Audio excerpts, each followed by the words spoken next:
युद्धामध्ये कोणी तो मारला, तिथालचा काय तो अध्यक्ष होता, पंतप्रधान होता. आता धरल्या गेला तर मारणारच, युद्ध चालू झालेलं आहे. आता ते काय फोनवर थोडी भांडण चालू आहे, शिवीगाळ. ते रेकॉर्डिंग करतो ना, इकडून रेकॉर्डिंग करतो. अरे त्याला समजायला पाहिजे ना. आता ते बोलता येत नाही ताई, एकटी महिला बोलता येत नाही आता मला. अरे युद्ध चालू झालेलं आहे, त्याला समजायला पाहिजे. जर एवढा मोठा जेव्हा पंतप्रधान असेल त्याला समजायला पाहिजे. तो सापडतोच कसा? ते मुळातच पैदाशी तुम्हाला सांगतो, त्याच्या आत्म्याला चिर शांती लाभो, हरकत नाही. पण ह्या इकडं मुंबईमध्ये, लखनौमध्ये काय कारण आहे? तुम्ही बारकाईने विचार करा, काय कारण आहे त्याचं? शोक किंवा त्याच्यासाठी हो क्या उनके भाषामध्ये जुलूस निकाला उन्होंने, पाय पाय निघाले, त्याच्या बोले ते फार वाईट झालं, अमुक झालं. अरे इथं जसं सागर भैया तुम्ही सांगितलं की 93 पासून बॉम्बलास्ट झाले, मला एकदाही हे लोक रस्त्यावर आलेले पाहायला मिळाले नाही. की बो ज्या लोकांनी कुणी का करणार, कुठल्याही धर्माचा असू, जातीचे नव्हते ते, धर्माचे होते, कुठल्याही धर्माचा असू, पण काही लोक यायला पाहिजे रस्त्यावर की बो अच्छा नाही हुआ, उधर वालों ने किया. उधर वाले म्हणजे कोणी? पाकिस्तान ने किया, अच्छा नाही होगा नका पाकिस्तानचं नाव घ्या ना, पण उधर वालों ने किया, सरहद पार वालों ने किया, पण अच्छा नाही किया असं म्हणायला तरी आजपर्यंत कुणी आलं का?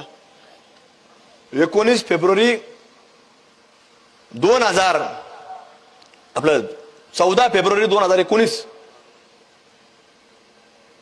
आपल्या भारत भूमीमध्ये ज्या वेळेला पहिलगामची घटना घडली, आपले सैनिक गाडीमध्ये चाललेले होते, त्याला एकाच वेळेला तुम्हाला सांगतो आरडीएक्सने उडवून टाकलं. नुकतंच आपलं 10 एप्रिल 2025 परत आपले पर्यटक कुठे गेले? पहिलगाम मध्ये गेले. त्यांच्या कुटुंबासहित होते, काही लोक मुलाबाळांसहित होते, काही नवीन झाडाला जोड्या होत्या, नवीन लग्न झालेले. काय केलं? जात विचारून मार, जात नाही धर्म विचारून मारलं. तिथं जात नाही विचार, धर्म विचारला. आता काही लोकांनी घाबरल्या असं, समोर त्याला दिसलं असं याला मारलंय त्याला मारलंय, एखादा म्हणला असं भाऊ मै बी अमुक अमुक आहे तुम्हारे वालाचे, आपल्यातला व्यक्ती, पण त्याने विश्वास नाही ठेवला, त्याने विश्वास नाही ठेवला.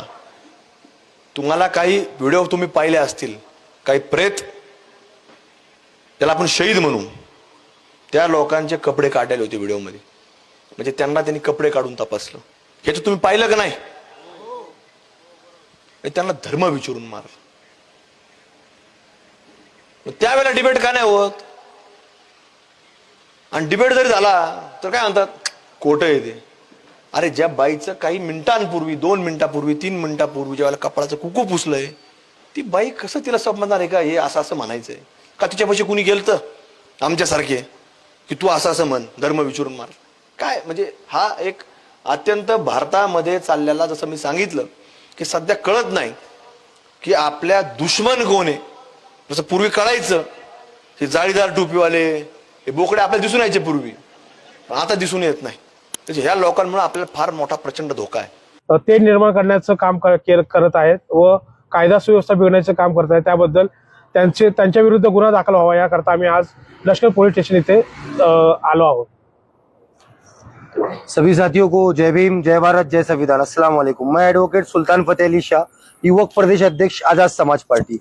जैसे कि आप लोग जानते हैं, जो भोटा गुंडा है, जो किरकुट गुंडा है, संग्राम जगताप अहमदनगर का, उसने अली साहब के बारे में कुछ टिप्पणी की, अली खैमनी के बारे में, जिन्हें हम शहीद कहते हैं, और पूरे कम्युनिटी को कुछ उसने जो आपत्तिजनक जुमले कहे, और इसका काम ही है कि दो समाजों के बीच में शांति प्रिय महाराष्ट्र के अंदर जातिगत टेट निर्माण करना। तो ऐसे भोटों को हम भीख भी नहीं डालते। लेकिन आज पुलिस प्रशासन के पास हम लोग यहाँ पर आए, संवैधानिक तरीके से हमने निवेदन दिया है, पुलिस प्रशासन ने भी आश्वासन दिया है कि उस पर कार्रवाई करेंगे। अन्यथा अगर पुलिस प्रशासन इस पे कोई कार्रवाई पूरे प्रदेश में नहीं करता है तो भीम आर्मी आजाद समाज पार्टी बाबा साहब अम्बेडकर ने जो राइट आर्टिकल 19 हमें दिया है संविधान में, उसका इस्तेमाल करते हुए आंदोलन करने का काम करेंगी। सभी साथियों को जय भीम, जय भारत, अस्सलाम वालेकुम व रहमतुल्लाहि व बरकातहू।